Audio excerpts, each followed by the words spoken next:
I found myself in Adventureland one summer Tuesday, the smell of chlorinated water invading my lungs, my vision flooded by the sight of my 8-year-old cousins bouncing and laughing on their water rides. And as I sat down in the stand ground chairs in the waiting area, the nostalgia that's been building in my chest for weeks and been threatening to snatch the breath from my lungs finally did, and I realized that I simply missed my mother. You see, I lost her at an age where I was too young to even try to comprehend a world without her in it, and ever since I discovered the power of poetry, I've been trying to write great poetry about her, but I'm not even sure I know her well enough to do so.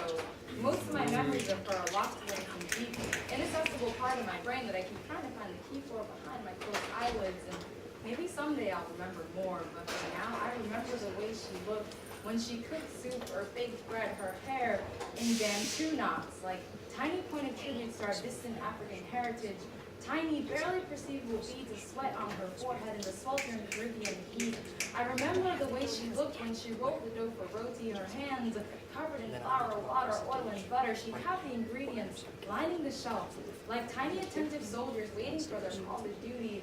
And I'd peek out from behind the table, my tiny bright eyes eager to be enveloped by my mother's presence. In those moments, I was a silent observer, watching a master craftsman at work, and I have yet to see anything so beautiful. Because when my mother cooked, it was like the answer to a prayer, a hymn to God and the gift we can give a woman. When her cooking would fill the one-room house we called home, taking the place of that extra bed we needed, that couch we couldn't afford, the dining table she's always wanted. Her cooking was the answer to every whispered prayer we thought God was too busy to hear. So when we sat down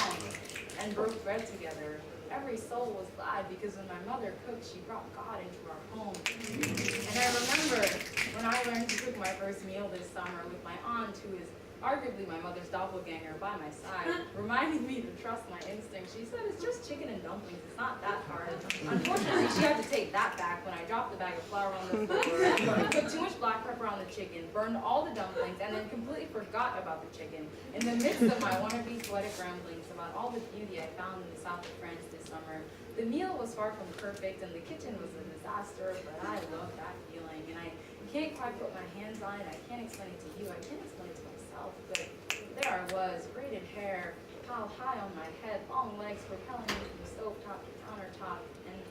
I imagine that if you were able to see me in those moments, that I would resemble my mother. So as I sat in Adventureland one summer Tuesday missing her, I thought back to those moments in that sweltering London kitchen and how I'd never felt closer to her or to God since she's been gone.